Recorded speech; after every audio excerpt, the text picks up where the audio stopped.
Bismillahirrahmanirrahim. Assalamualaikum warahmatullahi wabarakatuh.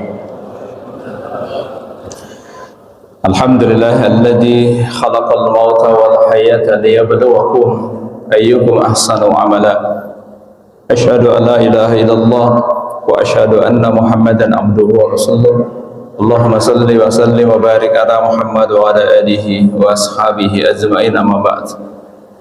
Hadirin jamaah salat subhanakumullah, alhamdulillah, puji dan syukur atas takdir Allah pada subuh ini. Allah membangunkan kita kembali, dipertemukan kembali di suasana hujan yang lebat, insyaallah. Di sebagian tempat sudah mengenang airnya, bukan banjir ya Pak, mengenang air. Alhamdulillah, Allah masih bangun kita untuk sholat subuh jamaah di masjid. Dan insyaallah dengan taklim, mudah-mudahan salat subuh kita dan taklim kita mendapat ridha dari Allah Subhanahu wa taala.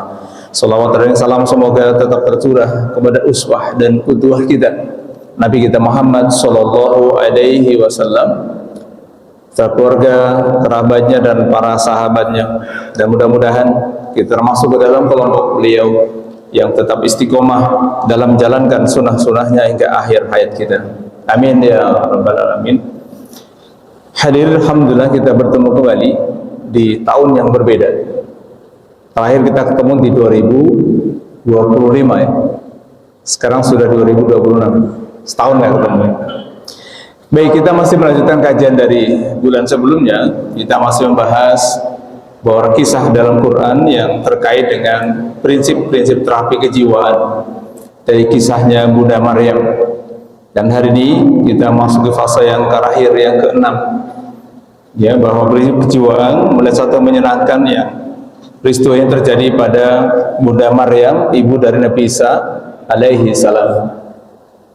Kita masih mendalilkan kajian ini sebagai silabus dari surat Al-Maidah ayat 35. Di ayat ini kita masih kembangkan menjadi 3 silabus utama, di mana Allah berfirman, a'udzubillahi minasyaitonir rajim, ya ayyuhalladzina amanu taqullaha wabtahu ilaihil wasilah wajahidu fi sabilihi la'alakum tuflihun. Wahai orang beriman, bertakwalah pada Allah dan carilah jalan untuk dekat dengan Allah, dan bersungguh-sungguhlah, berjihadlah di jalan Allah agar mendapatkan keberuntungan. Maka dari ayat ini kita masih mengembangkan ada 3 skema besar kajian ini. Pertama adalah taqullaha, kita sudah pernah bahas. Yang kedua masih membahas wabtahu ilaihil wasilah, berusaha mencari jalan untuk dekat dengan Allah Subhanahu wa taala. Dan usaha ini kita masih membahasnya pada 5 poin kajian di bawahnya, dan kita masih membahas poin yang keempat. Ya, jadi tema ini silabusnya dengan mengambil surat Al-Maidah 35. Ada 3 hal besar yang menjadi kajian kita. Yang pertama tadi taqullaha, bertakwa kepada Allah, kita sudah pernah bahas. Yang kedua adalah wabtahu ilaihil wasilah, berusaha mencari jalan mendekat pada Allah. Dan di antara upaya jalan ini ada 5 yang sudah kita bahas, masih keempat, yaitu membaca dan mengkaji Al-Quran. Jadi ayat ini yang masih kita jadikan sebagai tema kajian, sebagai bagian dari silabus urut kajian kita. Kemudian dari sini juga kita masih mengembangkan, karena membaca dan mengkaji Quran, kita tahu bahwa Quran fungsinya dalam kehidupan itu minimal ada 4. Ya, di surat Yunus ayat ke-57. Ayat ini pula juga yang menjadi dalil kita untuk membahas tentang mencari jalan untuk dekat dengan Allah dengan upaya membaca dan mengkaji Quran. Maka pada poin ini, mati. Oke, senggol. Pada poin ini juga kita masih mengembangkan tentang 4 fungsi Quran dalam kehidupan kita di surat Yunus. Dan kita masih membahas poin yang pertama sebagai mau'izah, sebagai pelajaran, sebagai hikmah, kisah-kisah yang ada dalam Al-Quran. Ya, Masya Allah. Maka mudah-mudahan Allah ridhoi apa yang kita pelajari. Allah mudahkan memahami ayat-ayat Allah, ilmu Allah yang begitu luas ini, sangat luas ini, yang mudah-mudahan bisa kita praktekkan dalam kehidupan sehari-hari. Jadi urutan dalil tadi surat Al-Maidah ayat 35, kita masih membahas poin yang kedua. Dari kedua itu maka masih dikembangkan tentang bagaimana cara mendekat pada Allah, di antara dengan membaca dan mengkaji Al-Quran. Karena ada 4 fungsi Quran, kita masih membahas poin yang pertama sebagai mau'izah, sebagai bahan pelajaran. Maka apa yang kita pelajari, yang kita bahas selalu mendalilkan dari Quran sebagai dalil utama, kemudian dalam pendekatan kajian psikologi. Dari sini pula kita juga masih membanggakan hadirin bahwa mengapa kita perlu membaca Quran sebagai mau'izah itu, karena isinya banyak kisah. Bahkan dengan tegas Allah dalam surat Yusuf ayat yang ketiga mempertegas kembali tentang isi Quran. Nahnu naqusu 'alaika ahsanal qasas. Kami telah menceritakan kepadamu ya Rasul kisah yang terbaik. Jadi hadirin, Quran itu isinya banyak sejarah masa lalu yang Rasul juga tidak pernah menjumpai. Bayangkan dari zaman Nabi Adam sampai Nabi Isa alaihissalam itu ceritakan dalam Quran. Makanya dengan tegas ayat ini, nahnu naqusu 'alaika ahsanal qasas. Kami menceritakan kepadamu ya Nabi kisah yang paling baik. Jadi Quran isinya banyak kisah yang luar biasa. Jadi kalau pertepatan dengan hari ini itu tanggal 28 misalnya. Kemarin 27 Rajab, subhanallah. Tanggal 2 Rajab hari Jumat. Peristiwanya ketika Rasul SAW itu diperintahkan oleh Allah untuk Isra dan Mi'raj. Maka turunlah Quran surat 17 ayat yang pertama di antaranya. Ya, subhanalladzi, maksud Allah yang telah memperjalankan hambanya minal masjidil aqsa ila minal masjidil haram ila masjidil aqsa. Jadi hari itu Allah perjalankan Rasulullah SAW dari Masjidil Haram di Mekah menuju Masjidil Aqsa di Palestina. Jarak tempuhnya sekitar 1.500 km. Ditempuh hanya dalam hitungan beberapa jam. Karena Rasulullah juga di-mi'rajkan. Nah, sampai hari ini para ilmuwan belum bisa menemukan jawaban. Kira-kira kendaraan apa yang digunakan oleh Rasulullah SAW ketika Isra dan Mi'raj. Kisah ini tentu saja ujian bagi kita orang beriman. Saat itu banyak kaum muslimin yang juga mulai ragu dengan keislamannya. Karena logikanya nggak masuk akal, Pak. Ada manusia biasa yang jalan cerita dari Masjidil Haram di Mekah menuju Palestina malam-malam. Saat itu jarak tempuh Mekah Palestina pakai onta sekitar 40 hari sekali jalan. Ini ditempuh dalam hitungan jam. Maka kita lihat latar belakang kisah itu diantaranya adalah Rasul sedang mengalami tahun kesedihan. Ya, Rasul alami kesedihan karena istri beliau Bunda Khadijah wafat, paman beliau Abu Thalib meninggal. Maka 2 orang yang menyokong dakwahnya itu meninggal, maka beliau itu sedih. Ya, maka kisah ini luar biasa. Tapi hari ini kita tidak membahas kisah itu, kita membahas masih melanjutkan dari kisah-kisah yang ada dalam Quran di surat Maryam. Ya, terkait dengan Bunda Maryam, ibu dari Nabi Isa alaihissalam. Yang kisahnya ada dalam surat Maryam ayat ke-22 hingga 26. Ya, kita sudah bahas bersama. Sudah 5 tema yang lalu kita sudah bahas. Fahamalathu fantabahat bihi makanan qasiyah. Ketika beliau hamilnya semakin besar, maka beliau makanan qasiyah. Makan itu tempat. Berjalan mencari atau pergi ke tempat yang jauh. Tempat yang jauh kalau prinsip hari ini dikenal istilah healing. Jadi healing itu ada, Pak, makanya ajak-ajak istrinya lah, Pak, untuk healing. Makanan qasiyah itu tempat yang jauh dari keramaian. Kemudian yang kedua, fajaha al-mahadu ila jid'an nakhlah. Ketika perut beliau mulai kontraksi mau melahirkan, beliau bersandar bawah pohon korma.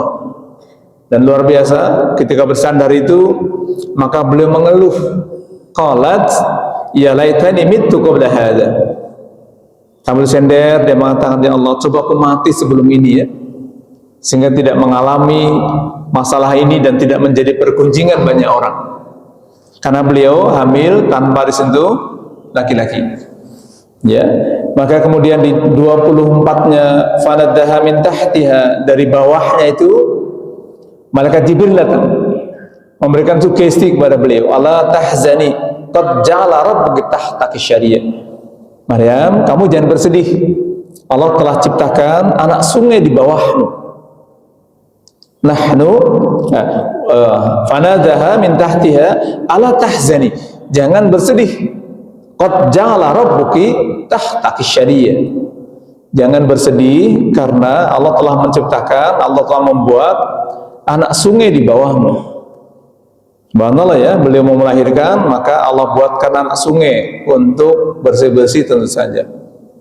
Kemudian yang ke-25, wa huzi ilaiki, gerakan pangkal kurma itu Maryam, bijidin nakhla, ya, untuk apa? Tusaqqit alaiki rutaba janiba, agar buahnya itu jatuh ke tempatmu. Ya, tentu saja ini persiapan orang habis melahirkan, perlu makan, perlu minum. Maka perintah berikutnya, fakuli washrabi, makan dan minumlah. Apa yang dimakan?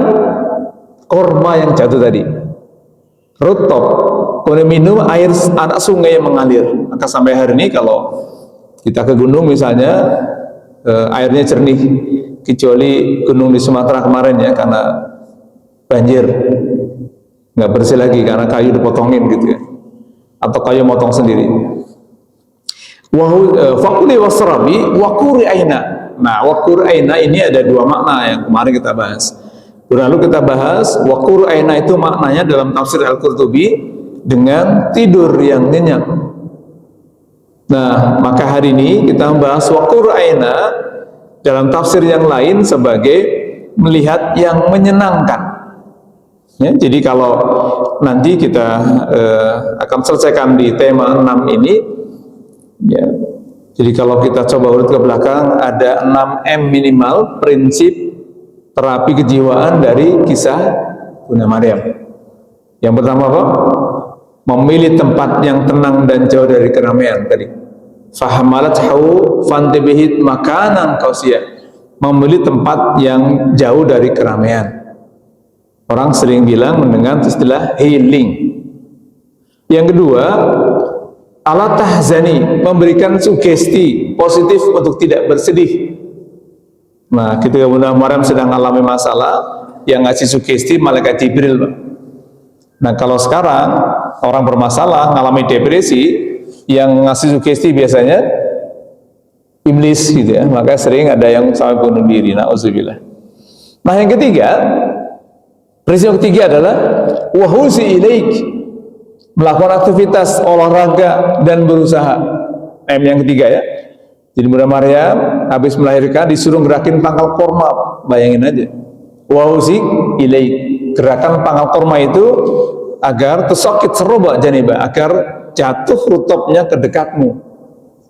Ya, ini yang ketiga, melakukan aktivitas. M yang keempat, fakuli wasrabi. Salah satu daya dukung prinsip kejiwaan yang keempat dari kisah Bunda Maryam adalah fakuli wasrabi, makan dan minum yang bergizi. Kita sudah bahas. Dan M yang kelima yang kemarin kita bahas adalah wakur aina, yang makna dalam tafsir Al-Qurtubi ya, dalam tafsir beliau artinya adalah tidur yang nyenyak. Maka kemarin kita sudah bahas menjalani tidur atau istirahat yang cukup. Kita sudah bahas ada beberapa makna tidur dalam Quran. Ada nu'as, ya, ada sidar, gitu ya, ada khuraj, beberapa makna tidur dalam Quran. Dan hari ini di poin yang ke-6 yang kita bahas, waqur aina adalah melihat yang menyenangkan. Ya, kalau kemarin kita bahas misalnya dalam tafsirnya, fakuli wasrabi waqur aina ini secara umum memang jumhur ya di kalangan ulama-ulama di Indonesia memahami bahwa fakuri wasrabi, fakuri aina itu adalah bersenang hatilah kamu. Ya, kemarin kita sudah bahas dalam tafsir Al-Qurtubi, ada penafsir para ulama tafsir mengatakan wakuri aina itu makna juga tidur yang nyenyak. Maka kalau dilihat dari sisi prinsip terapi kejiwaan, sangat tepat bahwa perlunya tidur untuk menetralisir kondisi kejiwaan. Maka biasanya ada orang datang ke psikiater atau ke dokter itu, kalau lagi stres dikasih obat tidur, lagi punya masalah dikasih obat tidur, nggak usah tenang, ya. Maka dalam tafsirnya Kementerian Agama, Jibril datang menyuruh Maryam supaya makan dan minum tadi. Fakuli wasrobi wa qur'aina. Makan dan minum dan bersenang-senanglah. Kenapa? Karena beliau melihat putranya yang lahir itu atau bayinya itu menyenangkan hatinya. Jadi yang lahir itu Nabi Isa alaihissalam masih bayi, sudah bisa ngomong, Pak. Dan tadi ya, dalam kisah ini ternyata Nabi Isa itu lahir di sekitar pohon kurma, bukan pohon cemara ya. Dalam bahasa Islam itu berarti kisah ini Bunda Maryam melahirkan Nabi Isa alaihissalam itu di bawah pohon kurma, Pak, bukan pohon cemara. Nah, tapi kemarin ya semoga kita tidak ikut-ikutan ya. Jadi tanggal 9 Safar, tanggal 9 Rajab di tahun ke-9 Hijrah itu ada perang, Pak, namanya perang Tabuk. Perang Tabuk itu Rasulullah SAW itu bersama sahabatnya ke daya tempat namanya Tabuk, Pak. Ketika perang itu dikenal dengan tahun paceklik saat itu, sehingga banyak orang yang enggan ikut perang, Pak. Padahal lawan itu emperornya Romawi, Pak. Ya, maka kemudian turunlah Quran surat ke-9 At-Taubah ayat 81 menggambarkan kondisi saat itu bahwa kaum muslimin itu ada yang minta izin pada Rasul tidak ikut perang. Terik matahari, kekeringan, musim paceklik gitu, ekonomi sudah tidak baik saja, disuruh perang. Maka banyak sahabat yang izin minta tidak ikut perang. Ya, itu perang melawan Romawi di bulan Rajab, tanggal 9 Rajab, bulan ke-9 Hijriah. Hari ini umat Rasulullah SAW itu malah mengikuti kebiasaan Romawi kuno, Pak. Dulu Rasul memerangi mereka, sekarang umatnya malah mengikuti. Apa contohnya? Saya punya teman-teman yang Kristen taat itu, kata mereka, buat kami itu tanggal 31 Desember tahun baru itu, kami yang taat itu nggak boleh keluar rumah, Pak, karena itu bagian dari rangkaian ibadah kami. Terus yang keluar siapa? Orang Islam. Yang ramai-ramai orang Islam. Padahal Rasul melawan Emperor Romawi. Hari ini justru malah umatnya lebih cenderung mengikuti kebiasaan yang dimusuhi Rasul dulu. Kan ini ironis. Ya, kebiasaan-kebiasaan lalu. Ya, kebiasaan yang kemarin luar biasa. Pergantian tahun Masehi itu yang paling heboh di Indonesia rata-rata umat Islam. Masya Allah ya, maka mudah-mudahan Allah ampunilah kemarin ya yang gitu. Baik, wa qur'aina pada ayat ini, jadi malaikat Jibril datang kepada Bunda Maryam itu sambil membimbing beliau tadi. Dari awal dibimbing gitu ya. Diberikan sugesti sampai begitu melahirkan disuruh bergerak, olahraga. Kalau yang aktif di bidang kebidanan, ayat ini menjadi menarik. Beberapa waktu lalu diskusi dengan kita ada pengajian, ada seorang bidan senior, kata Desa, saya baru tahu ternyata ada kisah tentang ini di Quran. Yang itu saya praktekkan sekian puluh tahun jadi bidan. Tadi ya misalnya makanan qasiyah. Wanita hamil yang sudah semakin tua hamilnya itu rata-rata disuruh jalan kaki, Pak, untuk membantu proses kelahirannya. Masya Allah, maka kisah ini kata beliau ini kok sangat apa yang di Quran itu sangat ilmiah, alamiah. Ilmiah itu bisa dibuktikan karena kami praktekkan katanya. Kami sebagai bidan yang sekian puluh tahun jadi bidan. Oh ini kami kan suruh orang lagi hamil, ibu sering jalan kaki ya. Habis setelah usia kandungan semakin besar disuruh jalan kaki, Pak. Jadi bayangkan, fahamalathu fandebehit makanan qasiyah. Ketika hamil semakin besar itu Bunda Maryam jalan ke tempat yang jauh.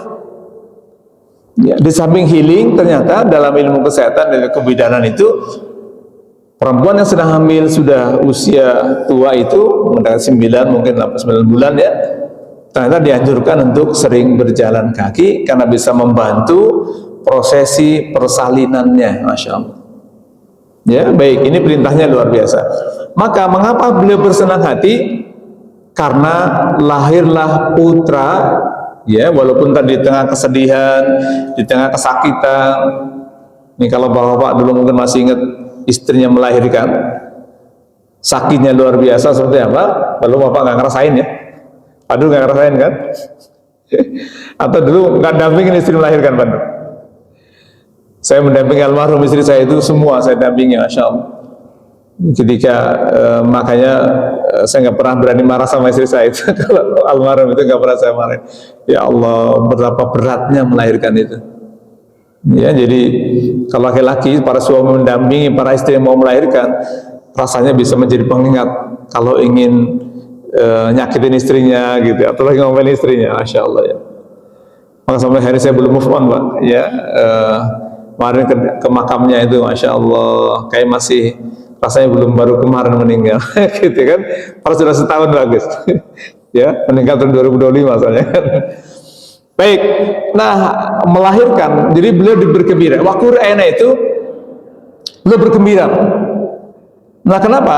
Ternyata lahirnya seorang anak itu bisa menyenangkan seorang ibu.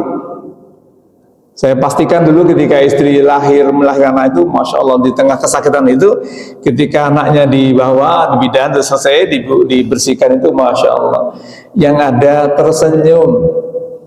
Jadi bukan menangis, bukan ngompat-ngompat gara-gara kamu nih, gini nggak pernah ya. Masya Allah, padahal sakitnya luar biasa. Wanita biasanya kenapa takut hamil? Nah, sekarang banyak gerakan menikah tanpa anak, Pak. Kenapa? Karena mereka takut hamil. Kalau pernah hamil, rata-rata itu nanti urat-uratnya jadi membesar, perutnya membesar, ya, jadi gemuk, nanti suaminya nggak sayang lagi, gitu ya. Baik, jadi ada kisah dalam Quran itu terkait dengan berita punya anak, ya, itu terkait dengan Nabi Ibrahim alaihissalam. Di surat Az-Zariyat ayat 28, ya. Jadi wabasyiril bi ghulamin alim. Ada kabar gembira, ada malaikat datang memberikan kabar gembira kepadanya tentang kelahiran seorang anak, namanya Ishak. Jadi suatu hari Nabi Ibrahim kedatangan tamu, Pak. Ya, Nabi Ibrahim itu karena punya 2 istri, yang satu di Madinah, di Mekah, tadi yang di tempatnya Isra Mi'raj ya, dan satu di Palestina. Inilah napak tilasnya. Jadi kalau Rasulullah SAW dari jalur istri beliau yang bernama Hajar yang tinggal di Mekah, lahirlah Nabi Ismail, turunannya menjadi Rasul, jadi Nabi. Maka Ishak yang di Palestina itu kemudian menjadi nabi-nabi yang lain. Dari jalur kenabian itu kebanyakan memang dari Nabi Ishak. Nah, ketika Isra Mi'raj itu dari Masjidil Aqsa, Masjidil Haram di Mekah, tempatnya Nabi Ismail bukan ditinggal ya, disuruh tinggal di situ sama ibunya Hajar. Kemudian istri yang kedua pertama beliau itu di Palestina sekarang. Maka Isra Mi'raj itu nampak tilas dari kedua istri Nabi Ibrahim. Pertama Hajar yang tinggal di Mekah, yang kedua istri beliau yang lain yang namanya Syara yang waktu di Palestina sekitarnya ya. Maka Isra Mi'raj itu, Isra itu perjalanan dari Mekah ke Yerusalem ya, ke Palestina, ke Masjid Al-Aqsa. Baik, kabar gembira, kenapa Nabi Ibrahim itu sudah tua, Pak? Sudah tua, nggak punya anak. Nah, diberi kabar oleh malaikat. Nah, malaikat ini datang kepada beliau itu punya 2 misi. Misi pertama memberikan kabar bahwa beliau akan punya anak dari Siti Sarah namanya Ishak, di television di surat Az-Zariyat. Maka informasi kedua, dia malaikat itu datang akan mengazab masih saudaranya, kaumnya Nabi Lut. Ya, dan Lut itu masih ada famili dengan Nabi Ibrahim. Nabi Lut itu kaumnya yang mempraktekkan homoseks. Itu zaman Nabi Ibrahim, Pak. Jadi Nabi Ibrahim itu ketika datang tamunya diberikan disuguhi makanan, dipotonglah hewan untuk makanan, karena kebiasaan beliau itu menyuguhi tamu luar biasa. Tamunya nggak mau menyentuh, dan ketika beliau sudah merasa takut ini tamunya aneh, maka segera tamunya memberikan informasi bahwa mereka adalah malaikat. Pertama berikan kabar gembira, ya, wa basyiruh bihi ghulam, memberikan kabar akan kelahiran seorang anak. Bayangkan mereka sudah tua Pak, rasanya nggak mungkin punya anak. Siti Sarah dan Nabi Ibrahim sudah tua. Sementara Nabi Isa sudah lahir tuh, sudah pindah ke Mekah. Ya. Maka inilah malaikat itu memberikan kabar gembira. Ada dua ayat tadi ya, di surat Az-Zariyat sama di surat Hud ayat 69, bahwa kabar gembiranya akan punya anak dari Siti Sarah yang bernama Ishak nanti ya. Nabi Ishak nanti punya putra nama Nabi Yakub. Nabi Yakub punya 12 putra, anak turun. Di antara Nabi beliau, anak beliau Nabi ada Nabi Yusuf. Nanti dari jalur ke-8 putra beliau inilah, 12 putra Nabi Ishak inilah turun-turun Nabi yang lain, termasuk kaum Yahudi. Ya, dari putra beliau Nabi yang bernama Yahuza. Ya, kemudian nanti turunlah Bani Israel ini yang sekarang ada. Maka orang sering bilang Timur Tengah itu kenapa ribut terus, itu sebenarnya persekongkolan dari dua turunan istri Nabi Ibrahim. Dari istri pertama Siti Sarah, nanti Ishak dan turunannya yang sampai terakhir di Nabi Isa alaihissalam. Maka kemudian dari jalur Nabi Ismail tidak ada kenabian kecuali langsung kepada Rasul sallallahu alaihi wasallam. Ya, ini. Baik. Jadi maka Jibril memberikan sugesti kepada Maryam untuk bergembira, dan ternyata wanita atau orang tua itu akan bergembira, bersenang hati ketika melihat anaknya lahir. Maka juga banyak problem di keluarga-keluarga itu, karena menikah sudah sekian lama nggak punya anak, akhirnya cerai. Banyak ya, tapi banyak juga yang bertahan. Ya, yang sampai tua nggak punya anak, dia mengadopsi anak. Ya, inilah memang dinamikanya ya. Tapi yang aneh hari ini, banyak anak muda itu nikahnya malah justru tidak mau punya anak Pak, karena nggak mau repot. Nah, ini gerakannya yang menggerakkan orang Islam juga. Ya, gerakan menikah tanpa anak katanya. Nauzubillah. Ya, jadi ini sama juga dengan seperti kaum LGBT ya, menikah dengan sesama jenis. Nauzubillah Pak. Dari lembaga konseling yang kami ikut menjadi supportnya itu beberapa pekan terakhir ini, itu justru banyak yang terjangkit seks menyimpang ini generasi Islam. Bahkan mohon maaf, karena beberapa yang kami temui itu alumni-alumni dari pesantren juga Pak. Jadi konseling ini, setelah kami konseling ternyata memang ada gangguan seks menyimpang. Ini nauzubillah ya, makanya kadang serba salah. Misalnya di asrama laki-laki semua, ada yang perempuan semua. Dulu harapannya aman dari gangguan lain jenis. Sekarang justru malah sesama jenis Pak. Yang perempuan jadi lesbi, yang laki-laki bisa jadi homoseks. Nauzubillah. Ini mengerikan ya. Jadi perkembangannya, data yang kami rilis kemarin sebenarnya makin hari makin besar tantangannya Pak. Ya, ini di kaumnya Nabi Lut saja. Ini sebelum ke Nabi Lut itu hampir Nabi Ibrahim ngasih kabar akan punya anak.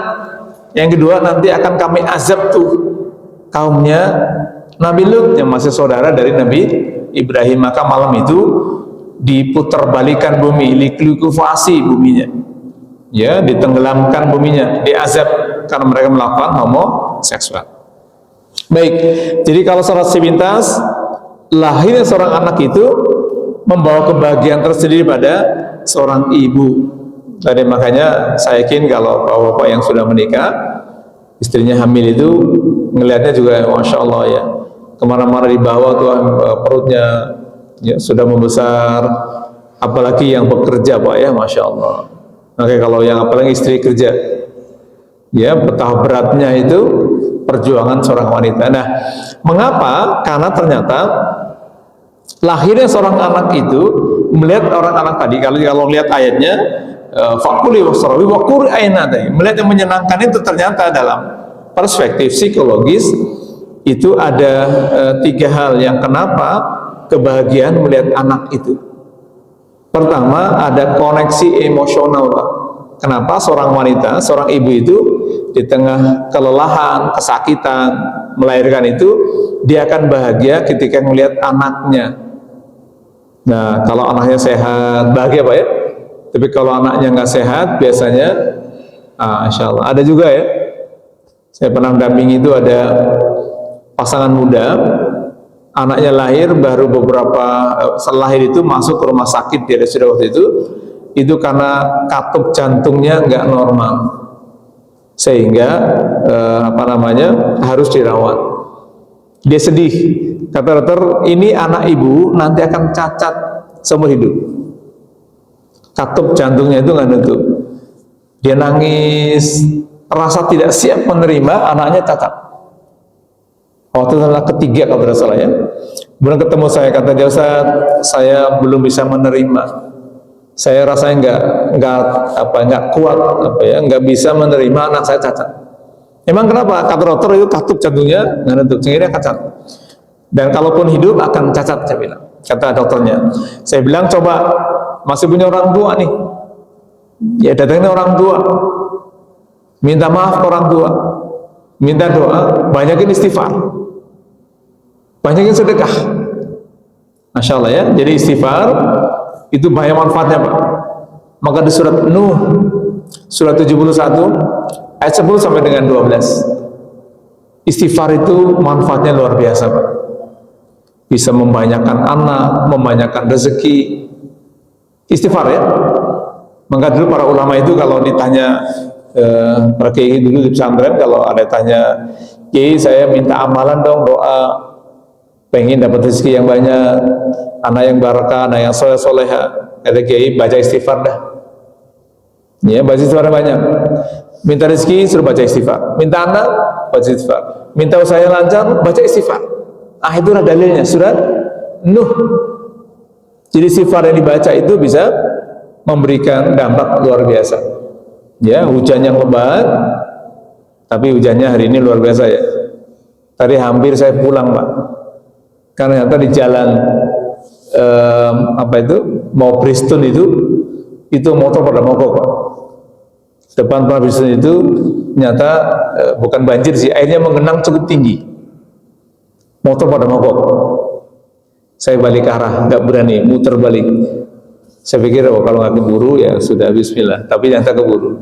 Ini di depan PUP juga Permata itu juga mengenang. Motor pada mogok Pak tadi Pak. Ya, Insya Allah ya, hujan lebat. Tapi istighfar yang mendatangkan hujan itu hujan yang bisa mereka berkah. Insya Allah ya, dan ini kita doakan di Bekasi tidak banjir ya. Tadi saya berangkat itu di rumah saya alhamdulillah masih aman, tapi di belakang rumah, samping rumah saya juga sudah masuk airnya ke rumah karena lebih rendah Bang beliau. Masya Allah ya. Baik, jadi kebahagiaan itu ya ada 3, koneksi emosional. Yang kedua ada pengalaman baru. Bayangkan Nabi Isa lahir, maka Maryam menjadi pengalaman baru seorang ibu tanpa suami Pak. Masya Allah. Ya, kemudian yang ketiga perasaan sayang ini loh. Mengapa malaikat Jibril menyuruh Allah malaikat Jibril menyuruh wakur aina. Lihat tuh, ya anakmu tuh sehat. Ya ternyata dalam pandangan psikologi melihat orang anak yang sehat itu bisa berdampak karena 3, ada koneksi emosional, kemudian pengalaman baru sebagai orang tua, dan perasaan sayang. Ini bagi orang tua yang normal Pak.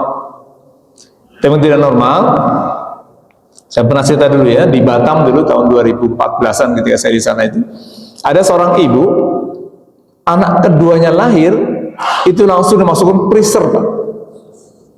Freezer yang es krim besar itu. Nah setelah kami telusuri, ibu ini mengalami depresi. Jadi anak pertama mau masuk TK, nggak bisa karena nggak punya akte lahir. Kenapa harus akte lahir? Karena nikahnya nikah siri Pak. Nah, makanya KUHP baru katanya sekarang melarang katanya nikah siri. Ya nggak tahu nih kenapa, masih aja perdebatan gitu. Karena gampangnya dulu nakal sendiri nggak bisa, kan di kelurahan itu pasti kalau mau bikin akta lahir anaknya pasti diminta buku nikah. Nah, karena nggak punya nikah, ibu ini ternyata mengalami stres ketika hamil lagi yang kedua. Nah, saking emosinya beliau ingin anaknya hidup bahagia, dimasuk freezer, Pak. Ya beku lah bayi. Ini kisah nyata, Pak.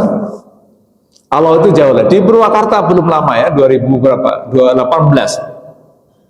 Seorang ibu yang mengubur hidup anak perempuannya yang baru usia 4 bulan waktu itu. Ya, mungkin masih ingat kisahnya. Ini Purwakarta, Pak, dekat sama kita. Kita satu hari siang saya pulang dari kampus lagi dengerin Ratu El Sinta itu lagi heboh. Di Purwakarta ini sedang heboh masyarakatnya karena tetangganya, suaminya dibantu tetangganya mencari anaknya hilang.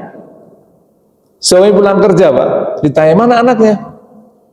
Mohon maaf, tadi anaknya hilang waktu aku beli pulsa. Jawaban istrinya. Suaminya panik. Ternyata dibantu tetangga, di belakang rumahnya ada gundukan tanah merah digali, Pak. Sudah membiru anaknya. Dibungkus pakai kain, dikubur di belakang rumahnya, Pak, oleh ibunya sendiri. Jadi kalau dulu di masa jahiliyah anak perempuan itu dikubur hidup, ini di Purwakarta, Pak.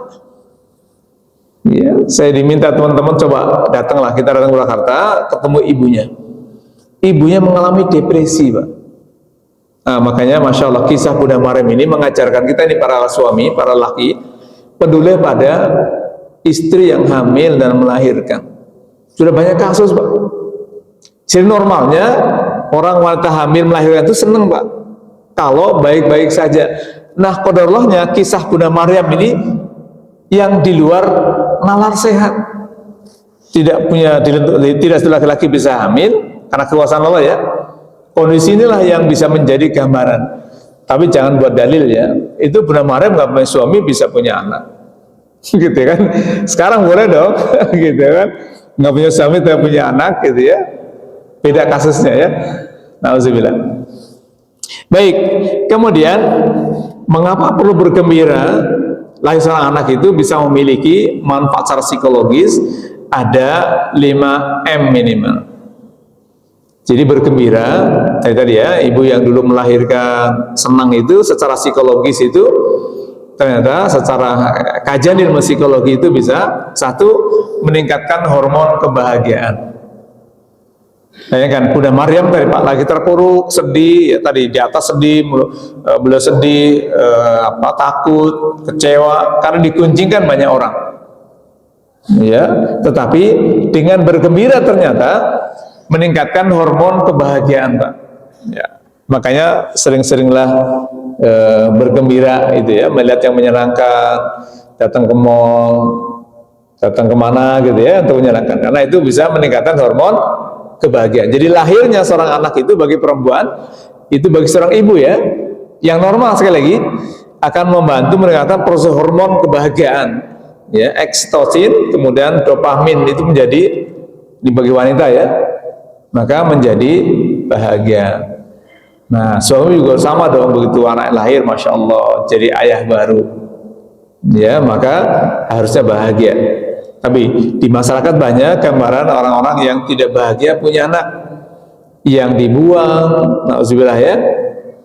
Jadi kalau Bapak nanti jalan-jalan di samping Masjid Atin Taman Mini, Pak, belakang itu ternyata, masya Allah saya baru tahu, ya, masa saya itu di situ, dia punya desa binaan di situ, kampung binaan. Kata dia, antum mungkin nggak percaya, ini muslim, kampung muslim, kumuh dan miskin. Ini lingkungan kumis, Pak, kumuh dan miskin, ya, dan tentu saja kalangan pasti kalangan elit, Pak, ekonomi sulit. Apa yang terjadi? Datanglah dari agama lain mendakwakan. Muncullah rumah ibadah di situ. Oh, muslim semua.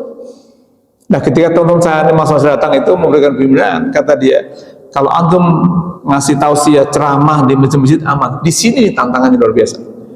Dari agama lain luar biasa. Yang lebih parah, anak-anak perempuannya dijual belikan untuk melayani laki-laki, Pak. Ini di pinggir Masjid Atin, Pak, ya Allah. Dan kata dia, antum tahu nggak, di siang hari di depan mata saya mereka melakukan hubungan badan seperti binatang.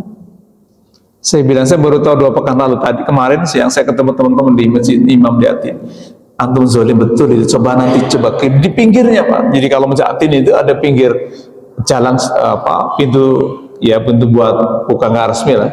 Di belakang itu, alhamdulillah nih sudah banyak teman-teman yang turun. Saya bilang berterima kasih dengan mereka karena mendampingi.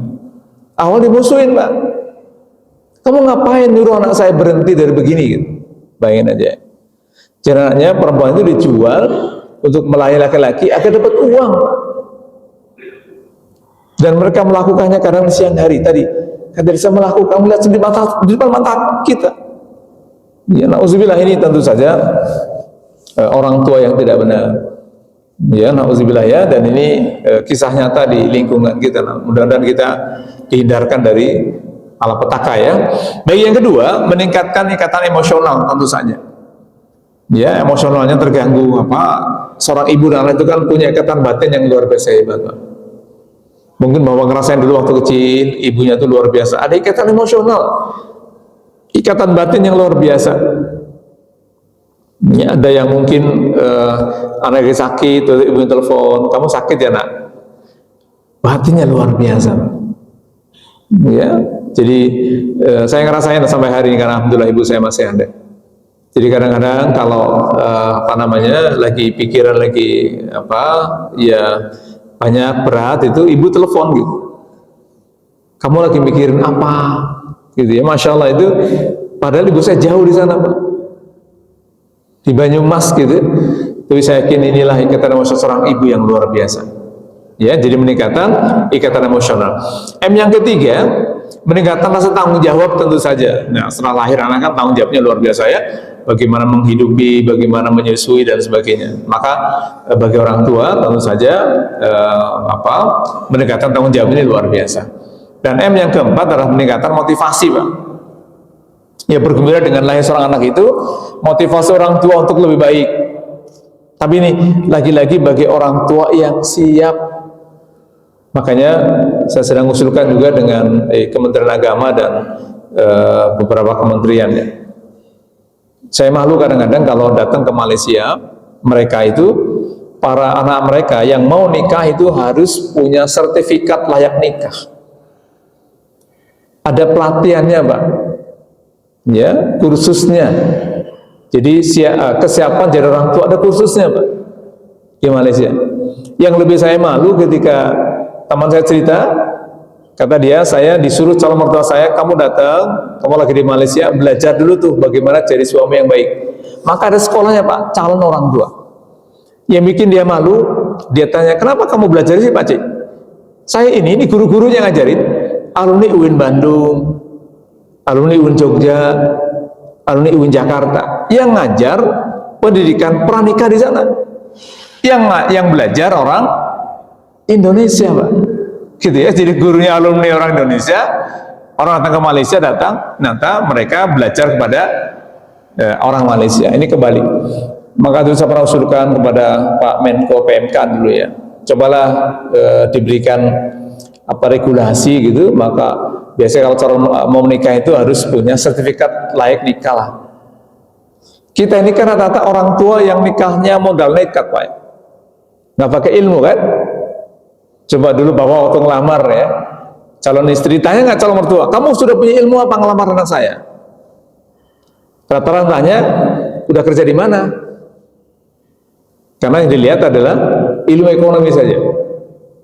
Tapi nggak bertanya, kamu sudah punya ilmu agama, hafal berapa ayat, hafal berapa hadis, kenapa nanti kamu jadi pemimpin keluarga masalahnya? Hampir secara umum nggak ada tuh calon mertua nanya itu gitu ya. Anda tanya nggak dulu? Enggak ya? Enggak lah, saya pun enggak. Tapi dulu waktu saya ngelamar istri saya itu, yang ngelamar itu keluarga Sarifin Malopo yang peristiwa Priuk gitu. Datang ngelamar, kata mertua almarhum, yang ngelamar Ustadz, aneh nggak berani nolak. Terserah deh, kapan aja nikahnya? Gitu kan? Karena yang ngelamarin Ustadz katanya. Udahlah, saya yakin, saya percaya aja katanya. Yang ngelamar Ustadz saya nggak berani nolak, gitu kan? Masya Allah ya. Jadi orang tua itu memang perlu ilmu, Pak. Hemat saya perlu minimal 5 ilmu para orang tua nih. Maka anaknya kita didik. Pertama, kalau dalam kehidupan sudah pasti sebagai orang Islam ilmu agama utama. Tapi kadang-kadang yang kita butuhkan, yang kita sering kali tanyakan tuh ilmu ekonomi saja, Pak. Tadi sudah kerja di mana, punya penghasilan berapa? Karena para orang tua hari ini lebih cenderung nanti anaknya makan apa kalau sudah nikah gitu. Barang pertama itu ilmu agama, baru ilmu ekonomi itu kerja di mana, baru ilmu psikologi, Pak. Bagaimana agar para suami atau para ibu tahu perkembangan kejiwaan dirinya dan anaknya ke depan gitu. Yang keempat ilmu komunikasi, Pak. Kan Bapak sering punya masalah di rumah tangga gara-gara komunikasi kan? Nggak nyambung ngomong sama istri kan? Apalagi laki-laki. Kenapa? Karena gede gengsinya kan? Ya, sedikit emosi. Laki-laki nih, semoga di sini tidak ada. Karena secara teori laki-laki itu memang cara bicaranya lebih sedikit dan lebih mengutamakan gengsi laki-laki ini. Sementara perempuan tidak. Kosakata mereka lebih banyak dan mereka pakai perasaan, Pak. Makanya wajar kalau istri Bapak di rumah itu banyak ngomong, Pak. Ngomong atau ngomel bedanya pada di situ kan. Kenapa? Karena secara teori mereka cara bicaranya banyak, Pak. Maka bersyukurlah kalau istri di rumah itu suka ngomong, Pak. Banyak bicara, harusnya malah senang. Ya, jadi kalau istri lagi ngomelin anak, jangan tahan, Pak. Mama terusin, bagus. Wah, gitu ya. Lagi ngomel. Kenapa? Semakin banyak bicara perempuan secara teori, semakin sehat jiwanya, Pak. Karena keluar tuh kata-katanya, cara bicaranya. Nah, laki-laki, Bu, beda. Laki-laki itu hanya 7.000 kosakata sehari semalam, Bu. Maka jangan heran kalau ibu suaminya pulang kerja ditanya cuman oh gitu, terserah ibu deh gitu ya. Karena cara bicara sudah habis di luar. Nah, sementara ibu di rumah itu masih banyak, maka banyak yang mengalami depresi. Baik, yang kelima, meningkatkan kesejahteraan psikologis, Pak. Jadi lahirnya anak itu tentu saja bisa memberikan orang tua itu kebahagiaan, kesejahteraan secara psikologis, secara kejiwaan ya, yang luar biasa. Baik, kemudian melihat sesuatu menyenangkan itu sebenarnya ya bisa mengurangi stres, kemudian meningkatkan mood gitu ya, meningkatkan kualitas hidup. Ini gambaran dalam psikologis yang lain. Baik, karena waktu sudah mau habis, kesimpulannya begini. Melihat sesuatu yang menyenangkan itu adalah bagian dari proses terapi kejiwaan. Ya, maka di surat Maryam ayat 26, faquli wasrabi wa qurri aina. Ya, makan dan minumlah dan melihat yang menyenangkan itu. Ya, melihat sesuatu menyenangkan itu bisa menjadi bagian dari terapi psikologis yang bermanfaat untuk meningkatkan kesehatan mental dan emosinya. Maka subhanallah, kalau kita lihat peristiwa Bunda Maryam ini, gambaran secara psikologisnya itu luar biasa hebat. Ya, bayangkan ada kisah dalam Quran yang saat itu belum ada fakultas psikologi loh, Pak. Tapi kisah ini bisa ditinjau dari ilmu psikologi, ilmu kesehatan, dan ilmu yang lain, Pak. Tentang kisah yang ada dalam Quran. Ya, kenapa? Perintah waquri aina itu, melihatlah anak yang menyenangkan itu, maka ada 3M minimal. Ya, mengurangi stres. Kata dia, Bunda Maryam sudah mengalami tekanan batin, Pak, stres yang luar biasa. Kemudian meningkatkan mood, perasaan, Pak. Ya, jadi perasaan lagi galau, nah itu. Kemudian meningkatkan kualitas hidup. Bunda Maryam itu dengan 3 cara pandang ini saja luar biasa. Mengapa? Karena orang yang habis melahirkan kemudian melihat yang menyenangkan itu ada koneksi emosional, pengalaman baru, dan perasaan sayang kepada anaknya. Maka ketika kisah ini dibawa dalam kehidupan kita, terlepas dari kisah Bunda Maryam yang berlatar belakang melahirkan, ini bisa menjadi pelajaran bagi yang sedang mengalami gangguan psikologis. Ada yang stres, ada yang depresi gitu. Maka kisah Bunda Maryam itu bisa kita ambil hikmahnya buat apa? Memilih tempat yang jauh dari keramaian. tadi healing gitu ya, bergembira dan jangan bersedih, sugesti, bergerak dan berolahraga, kemudian makan minum yang bergizi, tidur yang nyenyak, istirahat yang cukup, kemudian melihat sesuatu yang menyenangkan dengan kalau ini traveling atau ini shopping. Jadi kalau pertama healing diakhiri dengan shopping, bahasa benar. Ini menyenangkan ya. Kan satu menyenangkan itu hari ini ya shopping ke mall, ya jadi hilang stres nanti insya Allah. Tapi begitu di mall banyak borok barang-barang, pulang ke rumah stres lagi yang jelas belanjaan gitu ya, masya Allah ya. Ya ini menarik. Nah nanti masih ada satu lagi sebenarnya kisah Bunda Maryam di ayat ini. Nanti kalau lihat ayatnya, di ayat ini selain perintah fakuli wasrobi wakur aina, juga Bunda Maryam itu dia bernazar. Ini ya, bernadar. Jadi apa nadarnya? Ini beliau berucap ya, fa imma taraini minal bashar ahadan. Saya tidak akan ngomong nih dengan siapapun hari ini. Fakuli inni nazartu lirrahman. Ya, beliau bernazar kepada ya Allah SWT tidak akan bicara. Ya, kenapa? Falan ukallimal yaumi insiya. Saya tidak akan bicara dengan siapapun hari ini. Ya, nanti bulan depan kita bahas terkait dengan mendiamkan sesuatu. Ya, jadi silent treatment dalam psikologi nanti kita bahas. Kan seringkali kita didiamkan atau mendiamkan. Ini kalau di rumah tangga seringkali ya. Bapak marah, diem aja. Mendiamkan itu, ini Bunda Maryam tadi belum dihina gitu ya. Jadi kalau kita lihat ayat ini di surat akhir di surat Al-An'am itu, falam ukallimal yauma insiya. Saya tidak akan bicara nih dengan sound hari ini. Kenapa? Karena Nabi Isa sudah bisa ngomong sejak bayi, Pak. Jadi yang jawab pertanyaan masyarakat yang ditanya pertama pada beliau itu, yang jawab bukan beliau. Kenapa? Karena beliau ini nazartu lirrahmani saut. Saya bernazar tidak akan ngomong dengan siapapun hari ini. Jadi ketika pulang ke kampungnya, pulang ke rumahnya, sudah ngendong bayi Nabi Isa, beliau puasa bicara. Nah, mendiamkan dalam psikologi namanya silent treatment. Mendiamkan, mendiamkan dari problematika. Karena orang emang perlu diam. Nah, nanti kita bahas di bulan depan. Jadi bagaimana mendiamkan itu bagian dari terapi juga, Pak. Tapi mendiamkan terlalu lama jadi penyakit juga ini. Gitu kan? Diam-diaman di rumah maksimal berapa hari? 3 hari. Nah, ternyata dalam psikologi pun sama, Pak.